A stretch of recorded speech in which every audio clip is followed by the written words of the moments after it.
முதலமைச்சர் மு.க.ஸ்டாலினோடு அமைச்சர்கள் மா. சுப்பிரமணியன், சிவசங்கர், அன்பில் மகேஷ், ரகுபதி, பெரிய கருப்பன், முன்னாள் அமைச்சர் செந்தில் பாலாஜி உள்ளிட்டோரும் மருத்துவமனையில் இருக்கிறார்கள்.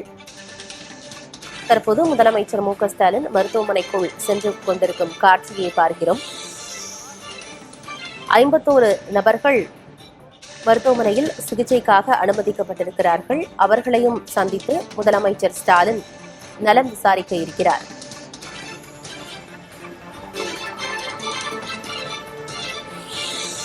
நாற்பது பேர் புற நோயாளிகளாகவும் 11 பேர் ஐசியூவிலும் தீவிர சிகிச்சையில் இருக்கிறார்கள்.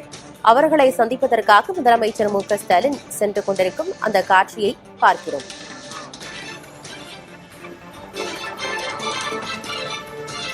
சனிக்கிழமை தவிக தலைவர் விஜய் நாமக்கல் மற்றும் கரூர் பகுதிகளில் பரப்புரையில் ஈடுபட்டிருந்தார்.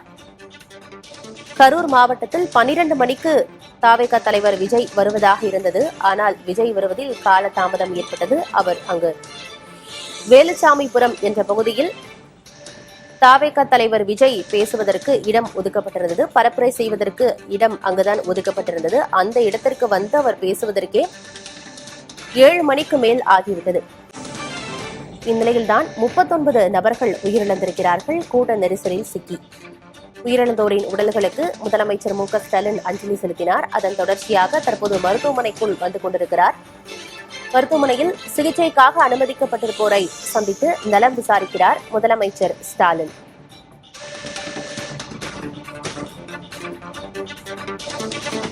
தனியார் மருத்துவமனையிலும் சிலர் அனுமதிக்கப்பட்டிருக்கிறார்கள். அங்கு அவர்களுக்கு கட்டணமில்லா சிகிச்சை வழங்க வேண்டும் என்று முதலமைச்சர் ஸ்டாலின் உத்தரவிட்டிருக்கிறார். அதன் பேரில் அவர்களுக்கும் அங்கு இலவசமாக சிகிச்சை வழங்கப்பட்டு வருகிறது.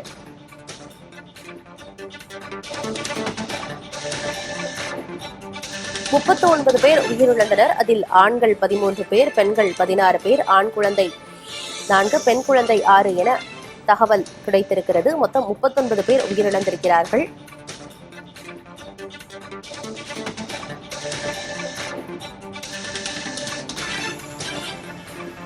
தற்போது சிகிச்சை பெற்று வருவோரை சந்தித்து முதலமைச்சர் ஸ்டாலின் நலம் விசாரித்து வரும் அந்த காட்சிகளையும் பார்க்கிறோம்.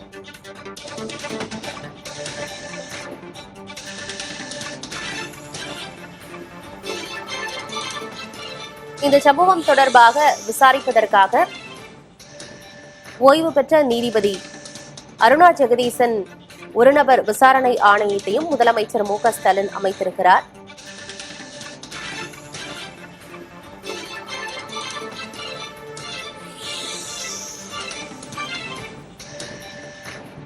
மருத்துவமனையில் சிகிச்சையில் இருக்கும் ஒவ்வொரு நபரையுமே முதலமைச்சர் ஸ்டாலின் சந்தித்து வருகிறார்.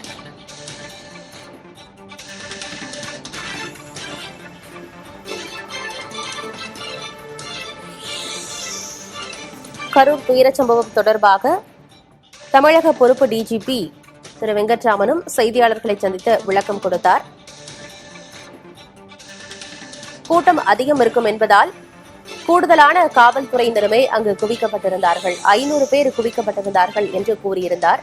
விஜய் வருவதற்கு தாமதம் ஏற்பட்டது. ஆனால் அதுவரைக்குமே விஜயை பார்க்க வேண்டும் என்பதற்காக அதிகமான கூட்டம் திரண்டதால் தான் இப்படி ஒரு சம்பவம் நிகழ்ந்திருப்பதாக அவர் கூறினார்.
கரூர் அரசு மருத்துவமனையில் சிகிச்சைக்காக அனுமதிக்கப்பட்டுள்ளவர்களை முதலமைச்சர் மு.க.ஸ்டாலின் நேரில் சந்தித்து நலம் விசாரித்து வருகிறார்.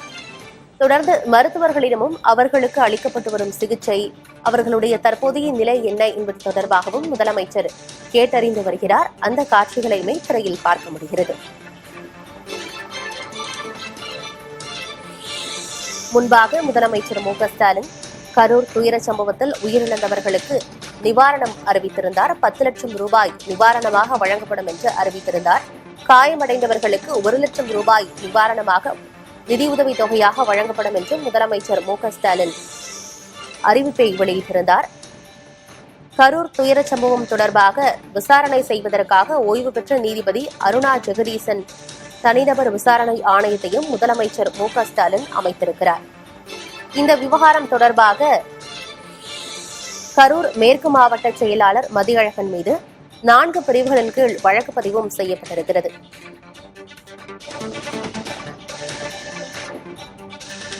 கரூர் துயர சம்பவம் தொடர்பாக விசாரணை செய்வதற்காக டேவிட்சன், தேவாசீர்வாதம் உள்ளிட்ட காவல்துறை உயர் அதிகாரிகள் கரூர் மாவட்டத்திற்கு விரைந்திருக்கிறார்கள். விசாரணையும் தொடங்கப்பட்டிருக்கிறது. இதன் பிறகு இந்த சம்பவம் எப்படி நடந்தது, இவ்வளவு பேர் உயிரிழப்பதற்கு காரணம் என்ன என்பது தொடர்பாக தீவிரமான விசாரணை நடைபெறும் என்று எதிர்பார்க்கப்படுகிறது. இந்நிலையில்தான் முதலமைச்சர் மு.க.ஸ்டாலின் கரூர் அரசு மருத்துவமனைக்கு வருகை தந்து சிகிச்சையில் இருப்பவர்களை சந்தித்து நலம் விசாரித்து வரும் காட்சிகளை பார்க்கிறோம். தொடர்ந்து மருத்துவர்களிடமும் அவர்களுக்கு அளிக்கப்பட்டு வரும் சிகிச்சை தொடர்பாகவும் முதலமைச்சர் மு.க.ஸ்டாலின் கேட்டறிந்து வருகிறார். அவர்களுக்கு தேவையான வசதிகள் அங்கு இருக்கிறதா, போதிய சிகிச்சைகள் அளிக்கப்படுகிறதா, என்ன மாதிரியான சிகிச்சைகள் அவர்களுக்கு வழங்கப்படுகிறது, மேலும் வேறு என்ன தேவைகள் இருக்கிறது என்பது தொடர்பாக பாதிக்கப்பட்டோரிடம் கேட்டறிந்து வருகிறார் முதலமைச்சர் மு.க.ஸ்டாலின். இதற்கு முன்பாக கூட்ட நெரிசலில் சிக்கி உயிரிழந்தோரின் உடல்களுக்கு முதலமைச்சர் மு.க.ஸ்டாலின் மலர் வளையம் வைத்து அஞ்சலி செலுத்தி அவர்களது குடும்பத்தினருக்கு ஆறுதலும் தெரிவித்திருந்தார். அந்த காட்சிகளையுமே இத்திரையில் பார்க்க முடிகிறது.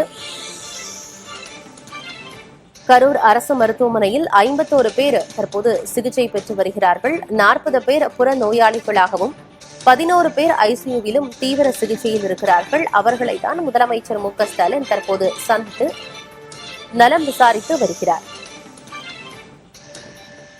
39 பேர் இதில் உயிரிழந்திருக்கிறார்கள். இன்னும் 8 நபர்களுடைய உடல்கள் அடையாளம் காணப்படவில்லை என்று சொல்லப்படுகிறது. உயிரிழந்தவர்களுடைய விவரம் அறிந்து கொள்வதற்காக காவல்துறையினருமே தீவிர முயற்சியில் ஈடுபட்டிருக்கிறார்கள். பிரேத பரிசோதனையும் முடுக்கிவிடப்பட்டிருக்கிறது. அதற்காக மருத்துவர்கள் கொண்ட 20 குழுக்களும் அமைக்கப்பட்டிருக்கிறது. அதற்கான ஏற்பாடுகள் முழுவதுமாக செய்யப்பட்டிருக்கிறது.